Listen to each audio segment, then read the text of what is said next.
兼夾去揀咗去冰島。點解咧？因為冰島咧當年咧都係全球咧最唔開心嘅一個國家嘅 number 排第一，最唔開心嘅國家。咁但係而家佢已經變咗啦，雖然佢經濟都係唔好啦，佢好多居住嘅環境啦都好大鑊啦，即係成日打一場風咧，屋企裏面即係我哋個 co-producer 喺冰島，哇！啱啱我哋去到打風打到嗰個街燈咧 L 字形喎，我話哇乜你哋呢度興打風打到咁大件事？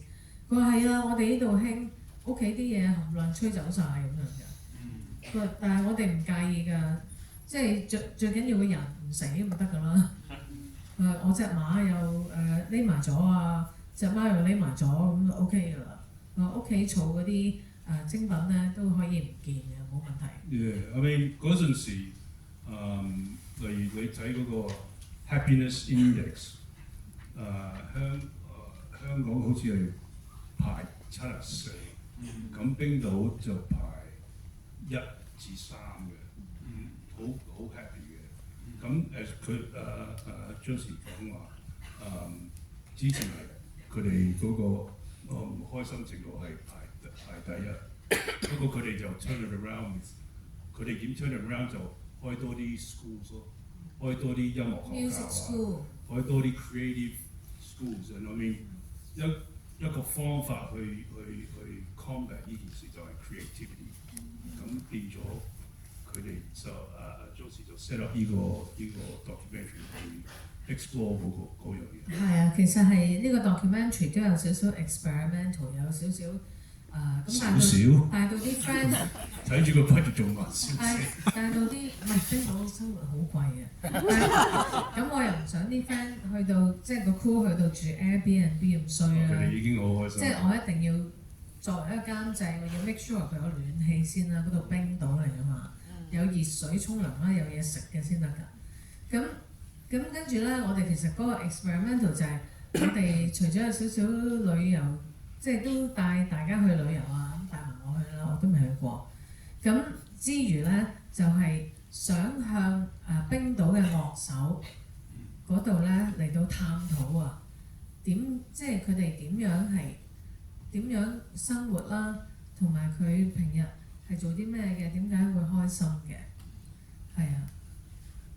因為咧，我見佢哋提醒我哋就開始冇咗好多時間剩低，我哋傾偈。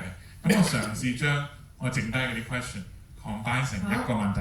咁首先即係冰島嘅 documentary， 我覺得有樣嘢我好喜歡嘅就係你哋好強調play 嗰個 concept， 玩啊。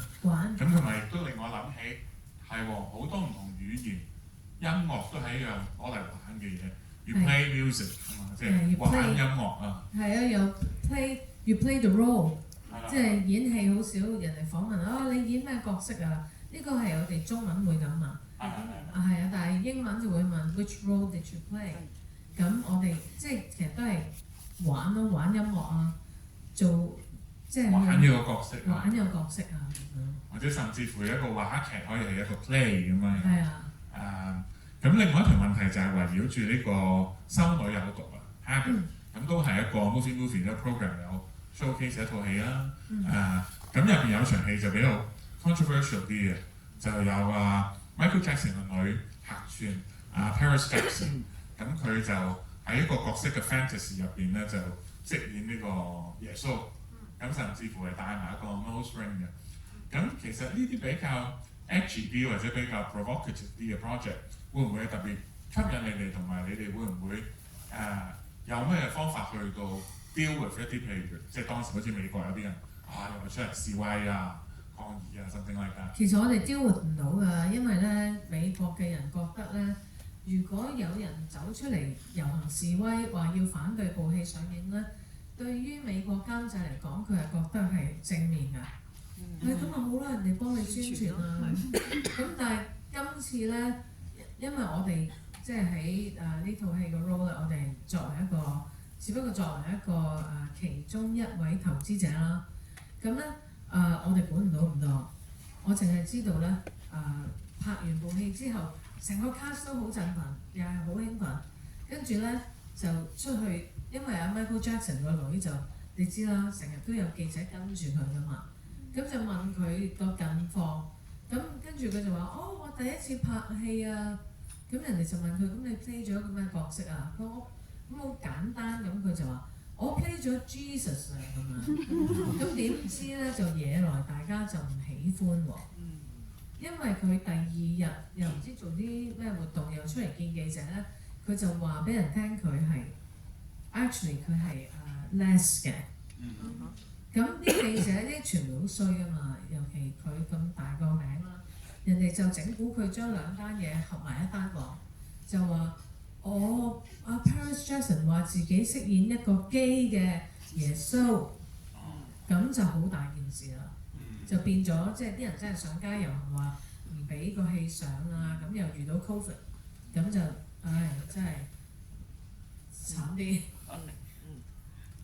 咁因為而家時間有限，或者我哋先睇下觀眾有冇啲問題想發問先啦。咁同埋亦都852電影好 generously 咧係俾咗少少啲禮物我哋嘅。咁我哋呢啲禮物就係如果啲學生係可以踴躍去到發問咧，我哋係可以將呢啲禮物啲有5件嘅衫咧，我哋可以送俾啲學生嘅。咁所以請大家踴躍上前嚟發問或者舉手，我哋就可以遞個咪俾你啦。咁有邊位同學會想發問嘅？邊個？中間。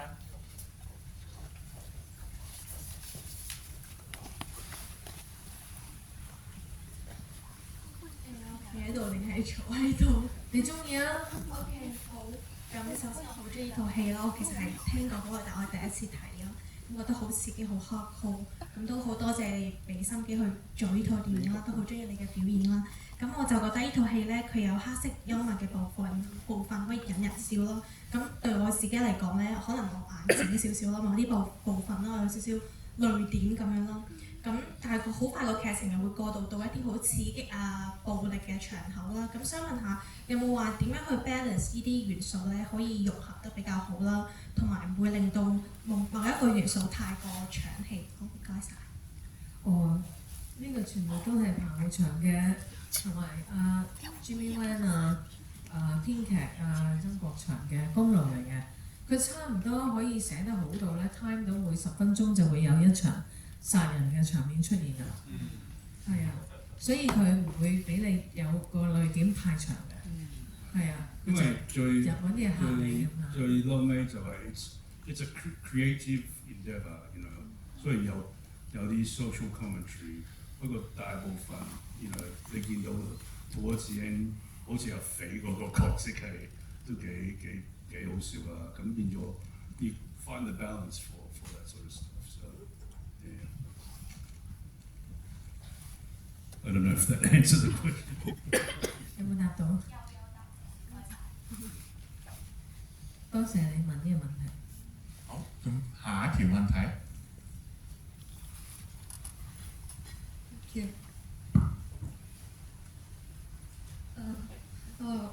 我係比較文學系 Year 2嘅學生。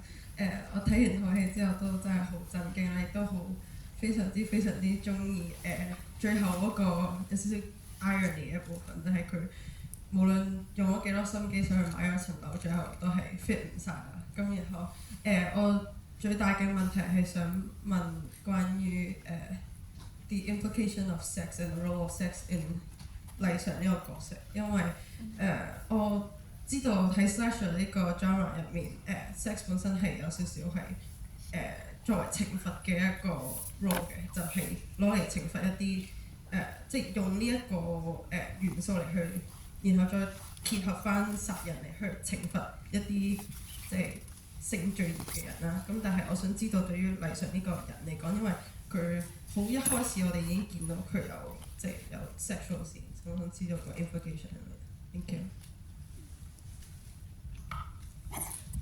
呢個我哋成日上堂都會講呢樣嘢。即係譬如喺一啲slasher 電影入邊啦，佢哋好似入美國嗰啲好多時，好似好即係 Halloween 係一個例子啦。即係可能佢哋會 punish 一啲好 promiscuous，即係好似性濫交嗰啲，即係多數即係遭殃嗰啲多數都係嗰啲先啦。咁多數即係所謂譬如個 final girl 都係啲可能有個 virgin 咁樣，或者係冇 sexual activity 嘅。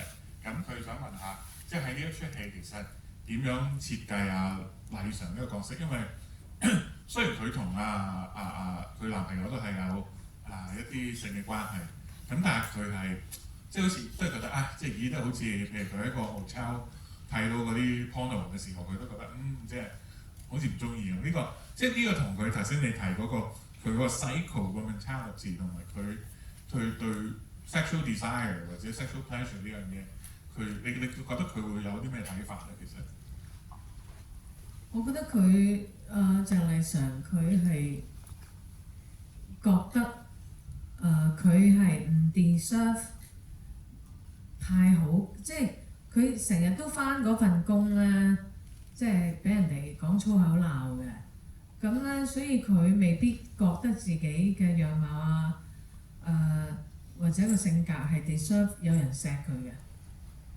即係佢係有少少中意性虐待嘅。同埋 it's sort of I mean 真係好可悲嘅人。個 psychology of 呢啲咁嘅嘢 is like repression. You gotta release that the repression, and there's one is violence, the other one is sexual promiscuity. 咁就變咗呢啲戲就好多呢啲咁個題材，因為嗰樣嘢 because of the psychology of depression and 咁嘅嘢。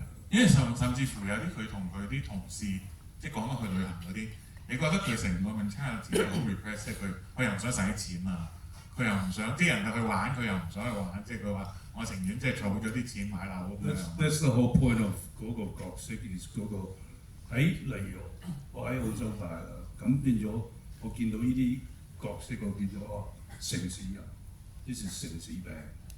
because 呢度好壓迫感好多啊，咁變咗你點 release that pressure when you 你谷住，咁有啲人去賭錢啊，有啲人而家好在有打機啊，or something like that。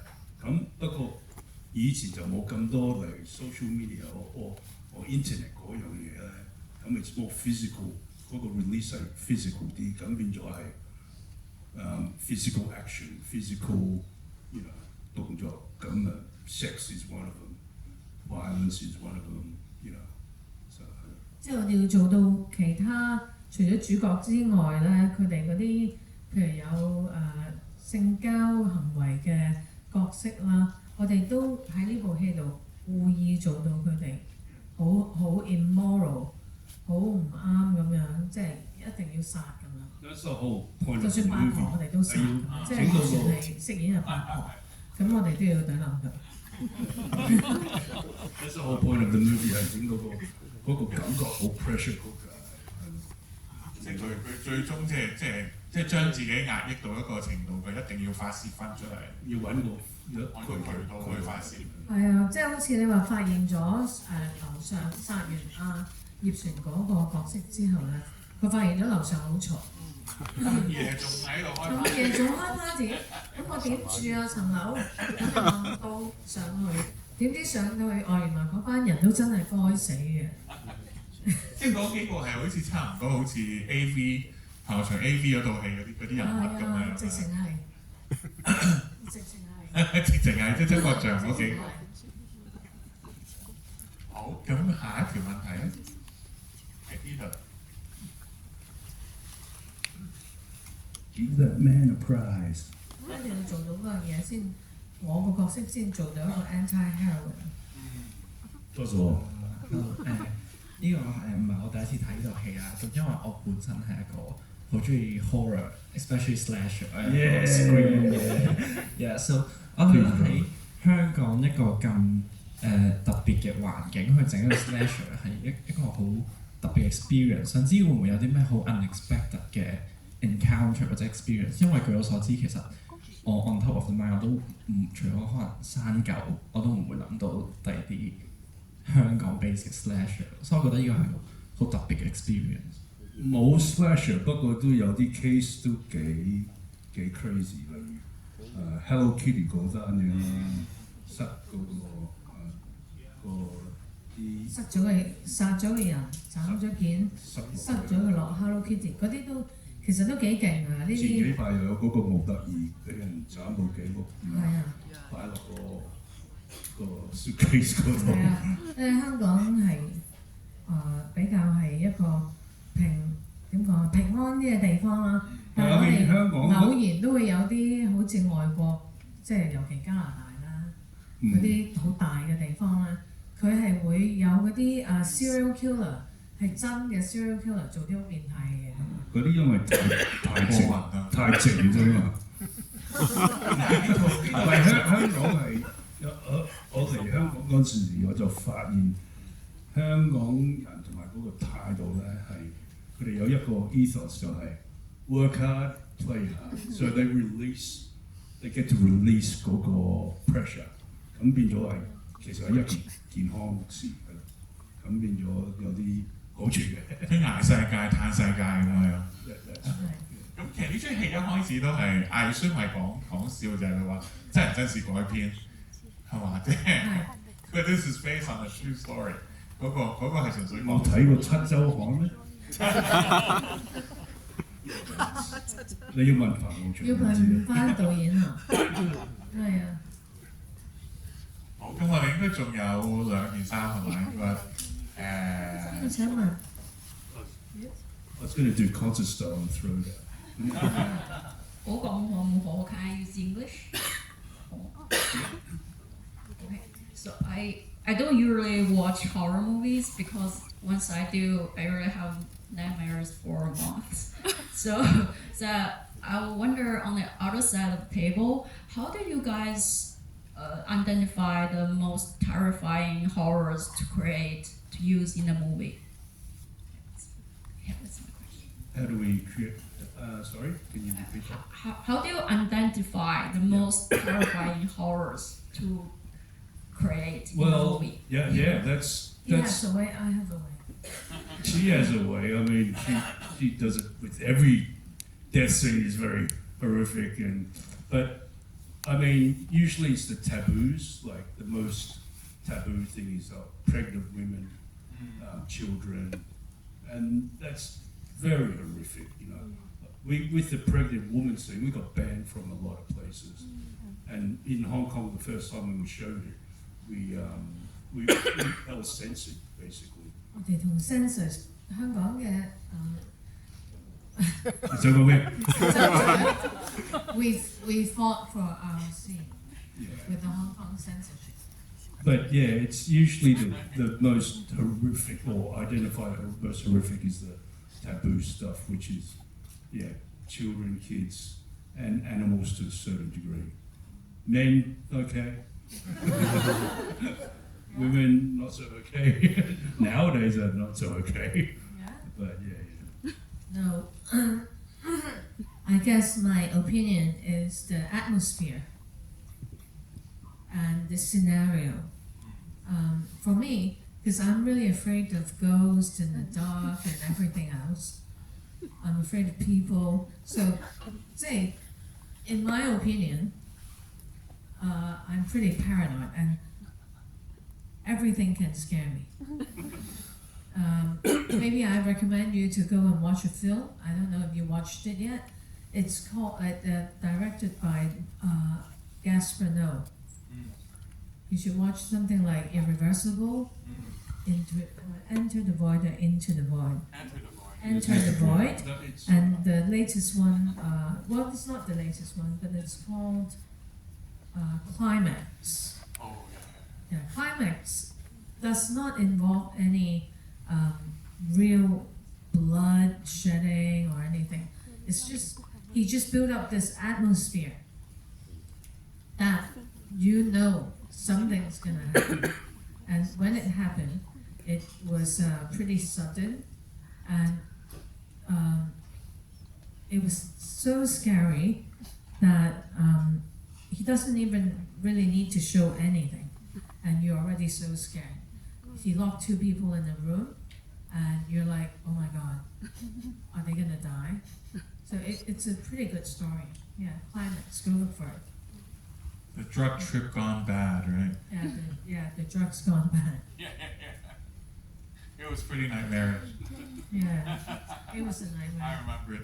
Yeah, And every one of his movies feels like an experience, like Enter the Void, or it just feels like you're in the cinema. And you're somehow like, you're in some kind of a really immersive. He's a trippy guy. He's a trippy guy. We're in Cannes, and I think we had a morning meeting with him. It was about 7 or 8 in the morning in front of the Majestic Hotel, and he comes down with his shades and his partner, and they're all in shades, and they're still partying in the room, and they come down, and it's like, oh, okay, we understand. yeah. Gasparino doesn't know who his lead actress is after 2 hours of rolling the camera. That's what he told me, because I asked him if I could be his lead actress. He said, I don't know.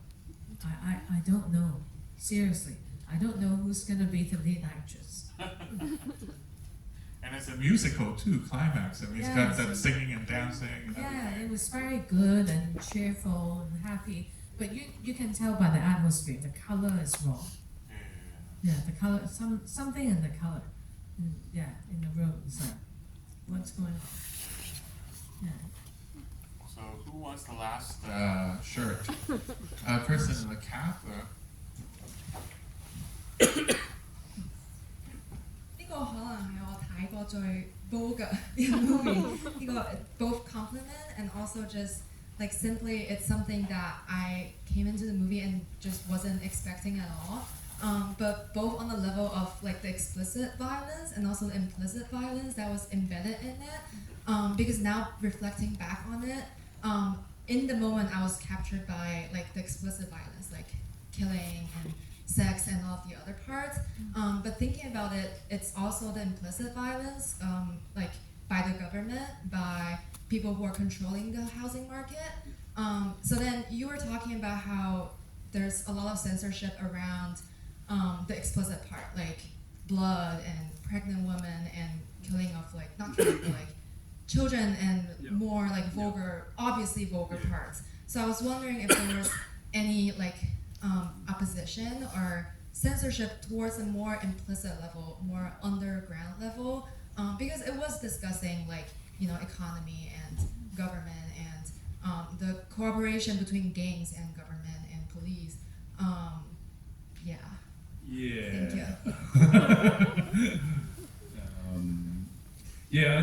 Thank you. There's not so much more. I think it's very visceral with that stuff because they're worried kids would sort of imitate that sort of stuff, whereas the other implicit fear stuff like social pressures, whether it be governmental or social or that stuff is it's a part of growing up. So they want you to probably go through that and experience it because there's ways out of it of that sort of fear. But where it's very reactionary fear, which is violence, sex, is you do it, you can't, you don't regret it. Whereas that implicit violence, you sort of you mull over the implicit violence because you're just like saying, oh yeah, I saw the visceral and the fear, that very physical violence, but I just remember there was that implicit violence of the government, the gentrification of the houses, where am I going to live, or I have no money.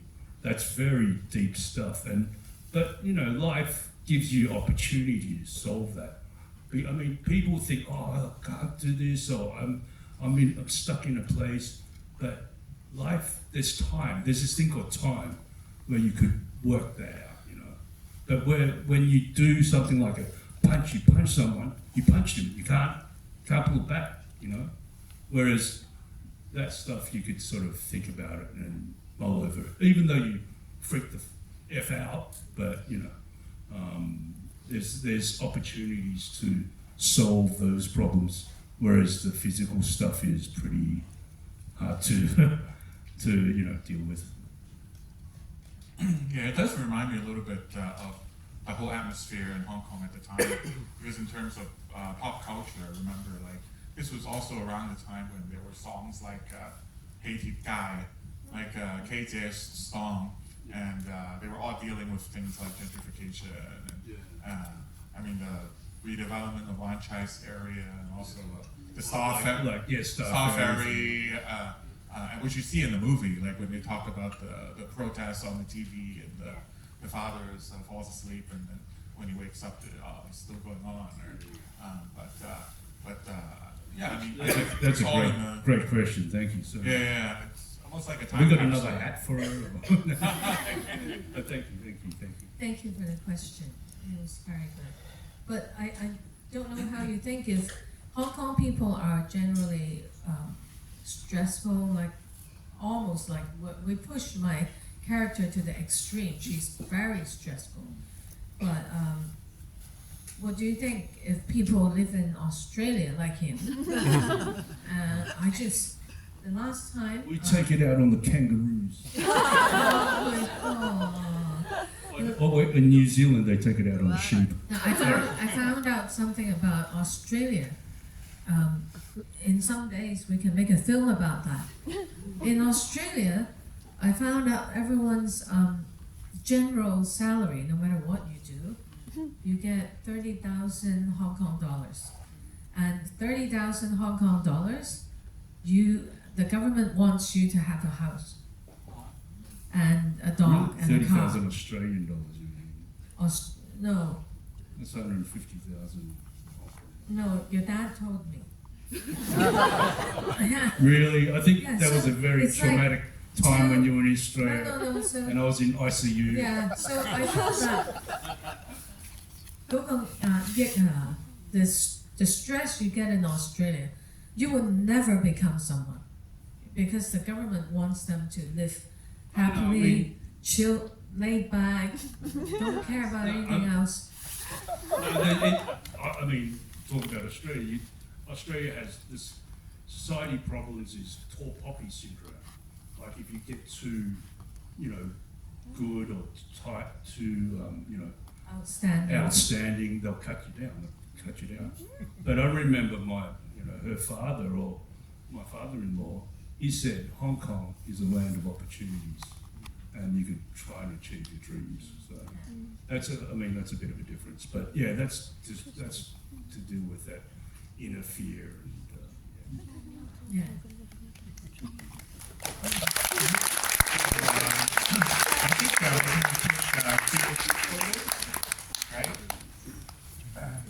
we're going to take some group photos together. yeah. Can we take one with this whole beautiful crowd of university crowd? Thank you so much for sharing and ends with